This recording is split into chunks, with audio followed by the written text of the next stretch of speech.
Breaking news. Sangareddy జిల్లా పటాన్చెరు నియోజకవర్గంలో ఘోరం జరిగింది. ఇంద్రేశం మున్సిపల్ పరిధిలో నివాసం ఉంటున్న వాచ్మెన్ దంపతులు దారుణ హత్యకు గురయ్యారు. అర్ధరాత్రి సమయంలో గుర్తు తెలియని దుండగులు వీరిపై దాడి చేసి ప్రాణాలు తీశారు.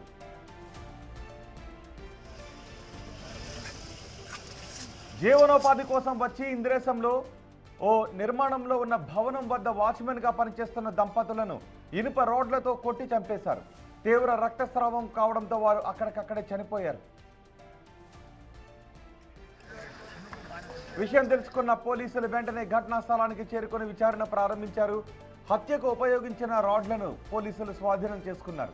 దొంగతనానికి వచ్చి హత్య చేశారా లేక వ్యక్తిగత కక్షలేమైనా ఉన్నాయా అనే కోణంలో పోలీసులు విచారణ జరుపుతున్నారు. బిల్డర్ నుంచి అలాగే మృతుల కుటుంబ సభ్యుల నుంచి వివరాలు అడిగి తెలుసుకుంటున్నారు. స్థానిక సీసీటీవీ ఫుటేజ్లను పోలీసులు నిశితంగా పరిశీలిస్తున్నారు. నిందితులను పట్టుకోవడానికి 2 బృందాలు రంగంలోకి దిగాయి.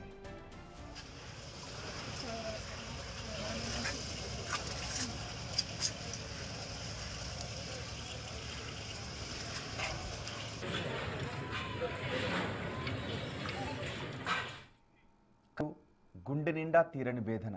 కానీ ఆ బాలిక తన భవిష్యత్ కోసం తనను తను చదివించుకోవాలనుకున్న కన్నవారి కలల కోసం మొండి ధైర్యాన్ని ప్రదర్శించింది. మహబూబాబాద్ జిల్లాలో చోటు చేసుకున్న ఈ ఉదంతం ప్రతి ఒక్కరిని కన్నీరు పెట్టిస్తోంది. మహబూబాబాద్ జిల్లా గూడూరు మండలం గన్యచక్రకు తాండాకు చెందిన సోము మంగమ్మ దంపతులు బతుకు తెరువు కోసం హైదరాబాద్కు వలస వచ్చారు. అయితే అక్కడ వారు గుర్తు తెలియని వ్యక్తుల చేతిలో దారుణ హత్యకు గురయ్యారు. ఈ దంపతుల కుమార్తె వసంత ప్రస్తుతం 10వ తరగతి చదువుతోంది. తల్లిదండ్రుల మరణ వార్త తెలిసినప్పటికీ దుఃఖాన్ని దిగమింగుకొని పరీక్ష కేంద్రానికి వెళ్ళి ఎగ్జామ్ రాసింది.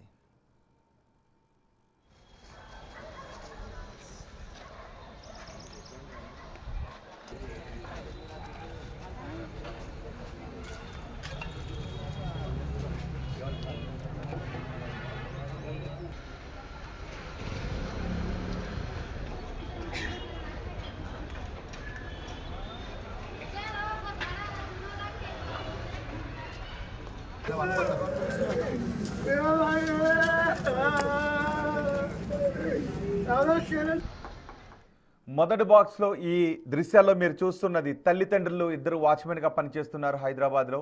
వాళ్ళిద్దరూ దుండగుల చేతిలో హత్యకు గురయ్యారు. ఎవరు చంపారో తెలియదు. తెల్లారేసరికి తల్లిదండ్రులు చనిపోయారనే వార్త. అదే సమయంలో పరీక్షా సమయం దగ్గర పడుతోంది. గుండెల నిండా దుఃఖం ఉన్నప్పటికీ ఆ అమ్మాయి పరీక్షా కేంద్రానికి వెళ్ళి పరీక్ష రాసింది. ఇది అందరినీ కలిచివేస్తోంది. ఇప్పుడు ఈ వార్త పూర్తి సమాచారం అందించడానికి మా ప్రతినిధి దుర్గారెడ్డి మనకు అందుబాటులో ఉన్నారు. దుర్గారెడ్డి, ప్రస్తుతం మీరు ఎక్కడున్నారు? అసలు ఆ తల్లిదండ్రులను చంపింది ఎవరు? ప్రస్తుతం అంత దుఃఖాన్ని దిగమింగుకొని పరీక్షకు అమ్మాయి వెళుతోందంటే ఎలా చూడాలి? ఇంద్రేశంలో మాత్రము జీవనోపాధి కోసం వచ్చి 3 సంవత్సరాల కింద వచ్చి ఒక బిల్డర్ దగ్గర వాళ్ళు మాత్రం వాచ్మెన్ గా పనిచేస్తున్న ఏదైతే దంపతులు ఉన్నారో వీళ్ళంతా కూడా అర్ధరాత్రి గాఢ నిద్రలో ఉన్నప్పుడు దారుణ హత్యకు గురయ్యారు. వీరిని ఇనుపరాడ్లతో మాత్రము అక్కడైతే పండుకొని ఉన్నారో ఆ ప్రాంతంలో వాళ్ళపై తలపై దాడి చేసి మరి నిందితులు ఎవరైతే దుండగులు ఉన్నారో మరి పాత కక్షల కారణంతో లేకుంటే మరి ఆస్తి తగాదాలు ఉన్నాయా లేకుంటే ఇటీవల అక్కడికి ఎవరైనా వచ్చి వెళ్లారనే కోణంలో మాత్రము పోలీసులు ఏదైతే ఆ సంఘటన ప్రాంతానికి చేరుకొని డెడ్ బాడీలను పోస్ట్ మార్టం తరలించి విచారణ అయితే వేగవంతం చేశారు. అక్కడ ఉన్న ప్రాంతంలో ఉన్న సీసీ ఫుటేజ్ ని దాంతో పాటు ఆ డాగ్ స్క్వాడ్ అక్కడ ప్రాంతం నుంచి కొంత ఒక 1/2 కిలోమీటర్ వరకు మాత్రం అక్కడ ఆ డాగ్ స్క్వాడ్ కూడా ప్రాంతాన్ని అంతా పోలీసులు జాగ్రత్తతో పరిశీలించిన పరిస్థితి కనిపిస్తుంది. దీంతో పాటు ఉదయం ఈ రోజు మాత్రము అంటే 10వ తరగతి పరీక్షలకు హాజరు కానున్న తన కూతురు కూడా అక్కడికి వెళ్ళిందంటే ఆ కంటితడ ఆ తర్వాత అక్కడ ఉన్న ప్రాంత ప్రజలంతా కంచివేసిన దృశ్యాలతో పాటు ఆమె ఎగ్జామ్ ఏ విధంగా రాయబోతుందని చెప్పి కూడా కొంత అత్యుత్సాహం ఆందోళన నెలకొన్న పరిస్థితి కనిపిస్తుంది. అంటే దాదాపు ఆమె రాయగలుగుతుందా లేకుంటే ఎలా ఉందని చెప్పి. దీంతో పాటు ఇక్కడ చూస్తే ఎవరైతే మరి హత్య చేశారు, ఎందుకు చేశారు, కారణాలు ఏంటని చెప్పి ఆ పోలీసులు మాత్రం అన్ని కోణాల్లో విచారణ అయితే వేగవంతం చేశారు. ఒక 2 టీములుగా వాళ్ళు అన్ని కోణాలతో నిందితుల కోసం పట్టుకోవడానికి సంగారెడ్డి ఎస్పీ పరితోష్ పంకజ్ ఏర్పాటు చేసిన పరిస్థితే కనిపిస్తుంది. ఏదేమైనా సరే నిందితులు పట్టుకొని తీరుతామంటున్నారు. నిజంగానే బతుకుదెరువు కోసం వచ్చి ఇక్కడ జీవనోపాధి పొందుతున్న వాచ్మెన్ దంపతులపై హత్య చేయడానికి గల కారణాలు ఏంటి, ఎవరు చేశారు, ఏదైనా మధ్యమంతులు ఇక్కడ ఏమైనా జరిగిందా, ఆస్తి తగాదాలు ఉన్నాయా, నగదు మీద ఏమైనా బంగారం కానీ నగలు కానీ నగదు కానీ ఉంటే వాటిని ఎత్తుకుపోయే సమయంలో ఏమన్నా వీళ్ళు ఏమన్నా ప్రతిఘటించి సమయం చేస్తే ఇక్కడ ఏమైనా జరిగిందా లేకుంటే ఏ కోణంలో హత్య జరిగిందని చెప్పి కూడా పోలీసులు విచారణ అయితే వేగవంతం చేశారు. త్వరలో మాత్రం నిందితులను పట్టుకొని జైలు అంటే పరిస్థితి ఏ విధంగా జరిగిందనేది పోలీసులు వెల్లడించే అవకాశం అనేది కనిపిస్తుంది రోహిత్. దీంతో పాటు ఇక్కడ చూస్తే ఏంటంటే ఉదయం నుంచి కుటుంబ సభ్యులు ఆ తర్వాత ఆ ప్రాంత ప్రజల్ని కూడా ఆ స్థానికులంతా అక్కడ చేరుకోవడం జరిగింది. వాళ్ళతో 3 సంవత్సరాల నుంచి అక్కడికి వచ్చిన తర్వాత ఆ స్థానికులతో మంచిగా ఉంటున్నారు, ఎవరితో శత్రుత్వం లేదు, ఎవరితో గొడవలు పడ్డ సీసీ కెమెరాలు ఏమి లేవా దుర్గారెడ్డి? అక్కడ అనుమానాస్పద వ్యక్తుల కదలికలకు సంబంధించిన దృశ్యాలు అక్కడ ఏసీసీ కెమెరాలను రికార్డు కాలేదా?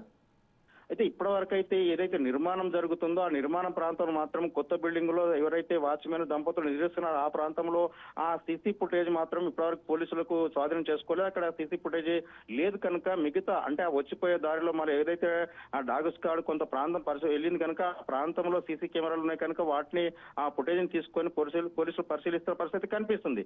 నిజంగా వృద్ధ దంపతులు అంటే ఏ అనుమానాలు వ్యక్తమవుతున్నాయి? అసలు వాచ్మెన్ దంపతులను హత్య చేయాల్సిన అవసరం ఎవరికి ఉంటుంది?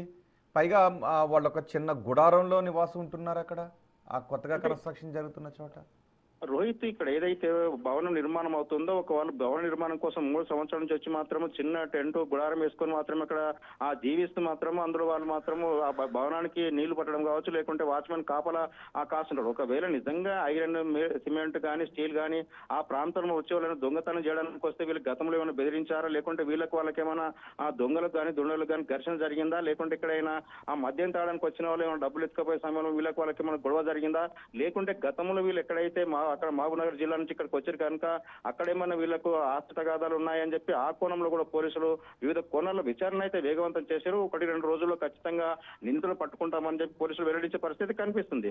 ఈ ప్రాంతంలో కొత్త నిర్మాణంలో ఉన్న బిల్డింగ్ కనుక అక్కడ ఆ ప్రాంతంలో ఇంకా సీసీ ఫుటేజ్ దొరకలే, సీసీ కెమెరాలు ఏర్పాటు చేయలేదు కనుక ఆ ప్రాంతంలో వచ్చిపోయే వాహనాలు వచ్చాయి, నేను నైట్ నుంచి ఏం జరిగిందని చెప్పి ఆ స్థానికులు మాత్రం పూర్తిగా పోలీసులు విచారణ చేశారు. కొంత క్లూ దొరికినట్టు తెలుస్తుంది. పోలీసులు మాత్రం పూర్తిగా నిందితులు పట్టుకున్న తర్వాత ఆస్తి తగాదాలా లేకుంటే ఎందుకు చంపాల్సి వచ్చిందని చెప్పి వెల్లడించే అవకాశం మీద కొంత టైం పట్టే అవకాశం కనిపిస్తుంది. దుర్గారెడ్డి, ఇప్పుడు వాళ్ళ అమ్మాయి పరిస్థితి ఏంటి? ఒకవైపు పరీక్ష, ఆ పరీక్ష రాస్తేనే జీవితం, మరోవైపు జీవితాన్ని ఇచ్చిన తల్లిదండ్రులు రక్తపమ్మడుగులో విగత జీవులుగా ఉన్నారు. అసలు ఆ బిడ్డ పరిస్థితి ఏంటి? అయితే రోహిత్, కన్నవారు నిజంగానే ఈ యొక్క చనిపోవడము, ఆ తర్వాత ఈ రోజు మొదటి పరీక్ష 10వ తరగతి ఆ పరీక్షకు అటెండ్ కావడము ఆ అమ్మాయిని కుంగతీసిందని చెప్పవచ్చు. నిజంగా ఒకవేళ కన్నీటి పర్యంతం అవుతూ ఎగ్జామ్ ఏ విధంగా రాసింది, పరీక్షకి ఎలా వెళ్ళిందని చెప్పి కుటుంబ సభ్యులు కూడా కొంత కన్నీటి పర్యంతం అవుతున్న పరిస్థితి కనిపిస్తుంది. ఒకవైపు కన్నవారు కడచూపు కోసం తర్వాత చనిపోవడం, ఆ డెడ్ బాడీకి తరలించి పోలీసులు ఆ తర్వాత ఆమె పరీక్ష కేంద్రానికి వెళ్ళడం చూస్తుంటే అందరినీ కూడా ఆశ్చర్యం గురిచేసే పరిస్థితి. ఒకవేళ నిజంగా చూస్తే అమ్మాయి ఆ 16 సంవత్సరాలు ఉన్నాయి కనుక అక్కడికి వెళ్లి పరీక్ష రాస్తుందా, ఏ విధంగా ఉందని చెప్పి ఆ పోలీసులు అక్కడ స్థానికులు కూడా మేము వెంబడి వెళ్ళి ఆ పరీక్ష కేంద్రానికి పంపించి ఆ తర్వాత కూడా ఎందుకంటే 10వ తరగతి ఎగ్జామ్ రాయలేకపోతే ఈ సంవత్సరం చదువుకున్నంత వృధా అవుతుంది కనుక తల్లిదండ్రులను కోల్పోయావు కనుక కొంత మనోధైర్యంగా ఉండాలని చెప్పి ధైర్యం కల్పించే ప్రయత్నం చేసి మాత్రం పరీక్ష కేంద్రానికి పంపినట్లు ఆ కుటుంబ సభ్యుల ద్వారా స్థానికుల ద్వారా కొంత సమాచారం. ఇప్పుడేంటి మిగిలిన ఎగ్జామ్స్ అమ్మాయి రాయాలి, పైగా ధైర్యంతో ఉండాలి. ఒక పక్క తల్లిదండ్రులు చనిపోయారని దుఃఖం ఆమెను వెంటాడుతూ ఉంటుంది, మరో పక్క రేపటి ఎగ్జామ్కి బుక్స్ తీసి చదవాల్సిన పరిస్థితి ఉంటుంది. ఇప్పుడు అమ్మాయిని ఎవరు చూసుకుంటారు? వాళ్ళ బంధువులు అక్కడికి ఎవరైనా వచ్చారా? ఏంటి పరిస్థితి? రోహిత్, ఇప్పటివరకు అయితే ఏదైతే చనిపోయిన వాచ్మెన్ దంపతులు ఉన్నారో వాళ్ళకి సంబంధించిన కుటుంబ సభ్యులు ఆ తర్వాత మహబూబ్నగర్ జిల్లా అక్కడ గ్రామానికి సంబంధించిన వాళ్ళంతా ఇక్కడ చేరుకోవడం జరిగింది. పోస్ట్ మార్టం నిర్వహించి వాళ్ళ కుటుంబ సభ్యులకు మరి కాసేపట్లో పోలీసులు ఆ డెడ్ బాడీని అప్పగించే అవకాశం అవుతుంది. నిజంగా ఈమె అక్కడికి వెళ్ళిన తర్వాత రెండో పరీక్ష రేపటి నుంచి రాయగలుగుతుందా, లేకుంటే వాయిదా వేసుకొని ఆ తర్వాత సప్లిమెంటరీ అటెండ్ అవుతారని కొంత సమయం పడ్డే అవకాశం అయితే కనిపిస్తుంది. ఎప్పుడైతే ఏదైతే తల్లిదండ్రులను కోల్పోయిన అమ్మాయి ఉందో వాళ్ళకి మాత్రం కుటుంబ సభ్యులు బంధువులు ఆ వెంట వచ్చిన వాళ్ళంతా మనధైర్యం, తన స్నేహితులు కావచ్చు లేకుంటే అక్కడికి చదువుకున్న ఉపాధ్యాయ బృందమే కావచ్చు అంతా కొంత మనోధైర్యం కల్పించే ఉద్దేశంతో అమ్మాయితో మాట్లాడితే తెలుస్తుంది. ఒకవేళ నిజంగా ఎగ్జామ్ అటెండ్ అవుతుందా, లేకుంటే రేపు అంత్యక్రియ జరగబోతున్నాయి కనుక గ్రామంలో ఆ తర్వాత ఏ నిర్ణయం తీసుకోబోతున్నది కొంత సమయం పట్టే అవకాశం అయితే కనిపిస్తుంది. రోహిత్, రైట్ దుర్గారెడ్డి. సంగారెడ్డి జిల్లా పటాన్చెరు నియోజకవర్గంలో ఘోరం జరిగింది. ఇప్పుడు మీరు రెండో బాక్స్లో చూస్తున్నది ఆ ఘోరానికి సంబంధించిన దృశ్యాలు. అక్కడ ఇంద్రేశం మున్సిపల్ పరిధిలో ఇద్దరు వాచ్మెన్ దంపతులు చూడండి ఒకసారి, ఆ చిన్న గుడిసెలో గుడారంలో నివాసం ఉంటూ ఉన్నారు. అర్ధరాత్రి గుర్తు తెలియని వ్యక్తులు వాళ్ళిద్దరిని చంపేశారు. తెల్లారి చూసేసరికి ఆ వాచ్మెన్ దంపతులు ఇద్దరు రక్తపు మడుగులో ఉన్నారు. ఇక్కడ చూడండి మొదటి బాక్స్లో ఆ వాచ్మెన్ దంపతుల కుమార్తె 10వ తరగతి పరీక్షకు హాజరవుతూ ఉంది.